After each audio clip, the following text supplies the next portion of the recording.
সন্ধেবেলা জলখাবারে এই রকম মুখরোচক একটা আইটেম থাকলে কেমন লাগবে বলুন তো?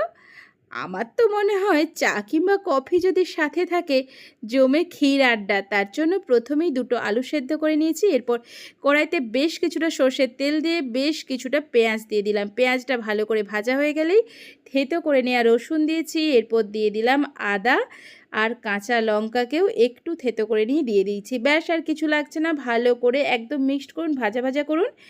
এরপর দেখুন বেশ কিছুটা চিকেন কিমা নিয়েছি, চিকেন কিমাটা দিয়ে দিলাম, দিয়ে ভালো করে মিক্সড করে নিচ্ছি। এরপর নর্মাল কিছু মশলা দিচ্ছি, যেরকম নুন, হলুদ গুঁড়ো, জিরে গুঁড়ো, ঝাল লঙ্কার গুঁড়ো, লাল লঙ্কার গুঁড়ো দিয়ে ভালো করে কষিয়ে নিচ্ছি। এরপর অল্প একটু জল দিয়ে চিকেনটা একটু ঢাকা দিয়ে রান্না করে নেব, যাতে চিকেনটা সম্পূর্ণভাবে সেদ্ধ হয়ে যায়। দেখুন এরপর আমি চিকেনটা রেডি হয়ে গেলেই দিয়ে দিচ্ছি সেদ্ধ করে রাখা আলুটা। দেখুন আলুটা হাতের সাহায্যে ম্যাশড করে দিয়ে দিয়েছি। ব্যাস আর কিছু না। এরপর চিকেনের পুরটা আমি রেডি করব, সেই জন্য দেখুন চিকেনের সাথে আলুটা সম্পূর্ণভাবে মিক্সড করে নিলাম। এরপর দিয়ে দিলাম শাহি গরম মশলা গুঁড়ো, বেশ কিছুটা ধনেপাতা কুচি দিয়ে ভালো করে পুরটাকে নামিয়ে নিয়ে হালকা গরম থাকতে থাকতে হাতের সাহায্যে শেপ দিয়ে বানিয়ে নিচ্ছি। দেখুন বন্ধুরা, হাতে একটু তেল নিয়ে নেবেন, তাতে কিন্তু খুব সুন্দরভাবে শেপ দিতে পারবেন। আমি একটু লম্বাটে করে শেপ দিচ্ছি, মানে ভেজিটেবিল চপ যেরকম হয় সেরকম। আপনারা চাইলে এটা গোলও করে নিতে পারেন, কোনো রকম স্বাদের পরিবর্তন হবে না। দেখুন এইভাবে কিন্তু প্রতিটা চপ আমি রেডি করে নিচ্ছি, মানে পুরটা একদম রেডি। এরপর শুধু কোটিংটা হবে। চলুন বন্ধুরা, এইভাবে যদি চিকেন চপ একবার বানিয়ে ফেলেন, আর কোনো দিন বাইরে যে আপনারা চপ খাবেন না, এইটুকু কথা আমি দিতেই পারি। যেই রকম খেতে টেস্টি হয় আর প্রতিটা বাইটেই পড়বে চিকেনের টেস্ট, জাস্ট অসাধারণ।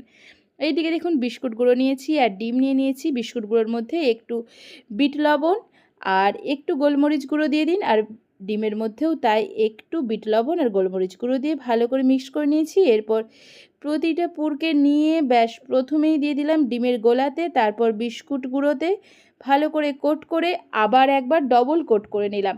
আপনারা সিঙ্গেল কোটও করতে পারেন, কিন্তু ডবল কোট করলে বাইরেরটা বেশি মুচমুচে হবে, সেক্ষেত্রে খেতে ভীষণ ভালো লাগবে। এইভাবে রেডি করে আপনারা কিন্তু ফ্রিজে 2 থেকে 5 দিন পর্যন্তও রেখে এটাকে খেতে পারেন ভেজে।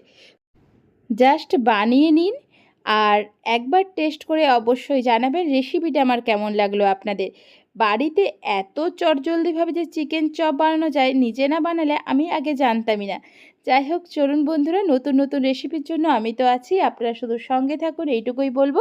দেখুন চপগুলো কিন্তু সমস্ত কিছু রেডি করে নিয়েছি। এরপর রিফাইন অয়েল দিয়ে দিয়েছি, তেলটা গরম হয়ে গেছে। এরপর তেলটা গরম হওয়ার পর এই চপগুলোকে আমি কিন্তু দিয়ে দিলাম। এরপর দেখুন হালকা আঁচে ভেজে নিচ্ছি, একদম একদম হাই ফ্লেমে ভাজতে যাবে না, সেক্ষেত্রে চপগুলো কিন্তু পুড়ে যাবে। দেখুন একদম লো আঁচে আমি ধীরে ধীরে ভেজে নিচ্ছি, লো টু মিডিয়াম আঁচে। ব্যাস প্রতিটা চপ খেতে যা টেস্ট লাগবে, জাস্ট গরম গরম চপ একটু টমেটো কেচাপের সাথে সার্ভ করুন আর খেয়ে অবশ্যই জানান রেসিপিটা আপনাদের কেমন লাগলো। চিকেন চপ কি বন্ধুরা, জাস্ট কিছুটা চিকেন থাকলেই বাড়িতে রেডি করে ফেলতে পারবেন। এইভাবে জাস্ট বানিয়ে ফেলুন, আর কিচ্ছু না। চলুন বন্ধুরা, আজকের মতো বিদায় জানাবো। আর তার সাথে যদি একটু স্যালাড থাকে তো আর কোনো কথাই নেই, কি জাস্ট এইভাবে একবার সার্ভ করুন, তারপর দেখবেন বাড়ির সবার মন একদম হাসি খুশিতে ভরপুর। চলুন বন্ধুরা, ভালো থাকুন, সুস্থ থাকুন। আজকের মতো টাটা।